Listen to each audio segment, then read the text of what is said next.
প্রত্যেককে স্বাগত জানাচ্ছি আজকের ভিডিওতে। এই ভিডিওতে আমরা কথা বলবো সমাজসেবা অধিদপ্তরের পরীক্ষা কবে হবে এই বিষয়টি নিয়ে। তো আপনারা জানেন যে সমাজসেবা অধিদপ্তরের পরীক্ষা সন্নিকটে, খুব দ্রুতই পরীক্ষা শুরু হবে।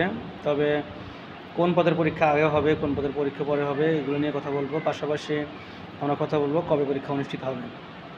তো সমাজসেবা অধিদপ্তরের তথ্য মতে বা একটা নোটিশ পেয়েছি আমরা কিছুদিন আগে, সেই তথ্যে বলা হয়েছিল যে বিভিন্ন জেলা এবং বিভাগে তারা নোটিশ দিয়েছে, আসন সংক্রান্ত একটা চিঠি দিয়েছে বিভিন্ন শিক্ষা প্রতিষ্ঠানে, যে তারা মূলত পরীক্ষা নেওয়ার জন্য প্রস্তুতি নিচ্ছে। তো এই জন্য মূলত তারা কী করছে, যে একটা চিঠি দিয়েছে যাতে শিক্ষা প্রতিষ্ঠানগুলো তাদের পর্যাপ্ত আসন সংখ্যা আছে কিনা এটা দেখবে। তো এটা দ্বারা কী মিন করা হয় বা কী বোঝানো হচ্ছে, এটা বলার উদ্দেশ্য হচ্ছে বা এটা দ্বারা বোঝানো হচ্ছে যে সমাজসেবা অধিদপ্তরের ইউনিয়ন সমাজকর্মী পদ সহ অন্যান্য পদের পরীক্ষা খুব সন্নিকটে, অর্থাৎ খুবই দ্রুত সময়ের মধ্যে পরীক্ষা অনুষ্ঠিত হবে। তবে আশা করছি যে আমরা ইউনিয়ন সমাজকর্মী পদের পরীক্ষা রুটিনটা আগে পেয়ে যাবেন, এই পদের পরীক্ষাটা আগে হয়ে যাবে আমি আশা করছি। যদিও ছোটো ছোটো যে পদগুলো আছে, পদগুলো রয়েছে যেখানে আসন সংখ্যা সীমিত, সেখানে পরীক্ষা আগে অনুষ্ঠিত হওয়ার কথা। তবে কর্তৃপক্ষ যদি মনে করে যে সেই পরীক্ষা অনুষ্ঠিত হবে, তবে সেটা তারা নিতে পারে। তবে আমার ব্যক্তিগত মতামত যে ইউনিয়ন সমাজকর্মী পদ সহ এবং ইউনিয়ন সমাজকর্মী পদের যে একটা আছে পৌর, এই পদগুলোর পরীক্ষা আগে অনুষ্ঠিত হবে। তো সেজন্য আপনারা প্রস্তুতি এমনভাবে নেন যেন এভাবে এই মাসেই পরীক্ষা অনুষ্ঠিত হয়, এভাবে আপনি একটা প্রস্তুতি নিয়ে রাখেন।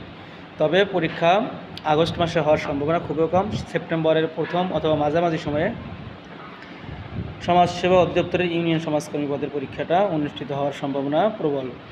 তো অবশ্যই সেজন্য আপনি এমনভাবে প্রস্তুতি নেবেন যেন এই মাসেই পরীক্ষা হয়, এটাকে ধরে আপনি আপনার প্রিপারেশন নিতে থাকেন। তো এরপরে আসা যাক যে আপনারা অনেকেই জানতে চাইছেন যে পরীক্ষা কি ইউনিয়ন সমাজকর্মী পদের আগে হবে নাকি অন্যান্য পদগুলো যেমন অফিস সহায়ক সহ অন্যান্য পদের পরীক্ষা সেগুলো আগে হবে। এটা তো বললামই যে ছোটো ছোটো যে পদগুলো আছে এখানে মূলত আগে পরীক্ষা অনুষ্ঠিত হওয়ার কথা। তবে আমার ব্যক্তিগত মতামত যে পরীক্ষা অনুষ্ঠিত হবে মূলত ইউনিয়ন সমাজকর্মী পদের পরীক্ষাটা আগে অনুষ্ঠিত হবে। এটার পেছনে লজিক হচ্ছে, যেহেতু বিভিন্ন শিক্ষা প্রতিষ্ঠানে জেলা পর্যায়ে এবং বিভাগ পর্যায়ে তারা নোটিশ দিয়েছে কেন্দ্রের আসন বিন্যাস সংক্রান্ত, সুতরাং ইউনিয়ন সমাজকর্মী পদের পরীক্ষাটি আগে অনুষ্ঠিত হওয়ার সম্ভাবনা প্রবল। এরপরে আমরা কথা বলবো যে পরীক্ষা কি ঢাকায় হবে নাকি বিভাগীয় শহরে হবে নাকি জেলা শহরে। ইউনিয়ন সমাজকর্মী পদের পরীক্ষা বিভাগীয় শহরে হবে অথবা জেলা পর্যায়ে হবে, তবে জেলা পর্যায়ে হওয়ার সম্ভাবনা খুব বেশি। তো সেজন্য আপনার নিজ যে জেলা রয়েছে সেখানে এই পদের পরীক্ষাটা অনুষ্ঠিত হতে পারে। এবং অন্য যে পদের যে পরীক্ষাগুলো রয়েছে যেমন অফিস সহায়ক সহ কম্পিউটার মুদ্রাক্ষরিক বা কম্পিউটারের যে পোস্টগুলো রয়েছে, এগুলোতে পরীক্ষা অনুষ্ঠিত হতে পারে ঢাকায়। এই পরীক্ষাগুলো ঢাকায় অনুষ্ঠিত হওয়ার সম্ভাবনা খুব বেশি। তো এই জন্য আপনারা এমনভাবে প্রস্তুতি নেন যেন আপনাদের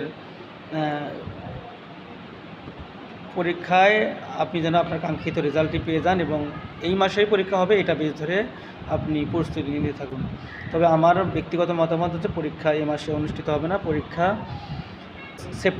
সেপ্টেম্বরের মাঝামাঝি সময় অথবা প্রথম উইকে পরীক্ষা অনুষ্ঠিত হওয়ার সম্ভাবনা খুব বেশি। সুতরাং সেপ্টেম্বরে পরীক্ষা হচ্ছে এটা ভেবে আপনি আপনার প্রস্তুতি নিতে থাকুন। সুতরাং আগস্টে পরীক্ষা হচ্ছে এটা ভেবে আপনি আপনার প্রস্তুতি নিতে থাকুন। তবে পরীক্ষা অনুষ্ঠিত হওয়ার সম্ভাবনা আমার কাছে ব্যক্তিগত মতামত হচ্ছে সেপ্টেম্বরে। তো এটাই ছিল সর্বশেষ আপডেট। যদি ভিডিওটি ভালো লেগে থাকে অবশ্যই চ্যানেলটি সাবস্ক্রাইব করুন এবং সেই সঙ্গে ভিডিওটি আপনাদের বন্ধুদের মাঝে শেয়ার করতে ভুলবেন না। তো সকলকে ধন্যবাদ জানাই আজকের মতো ভিডিওটি এখানেই শেষ করছি। আসসালামু আলাইকুম।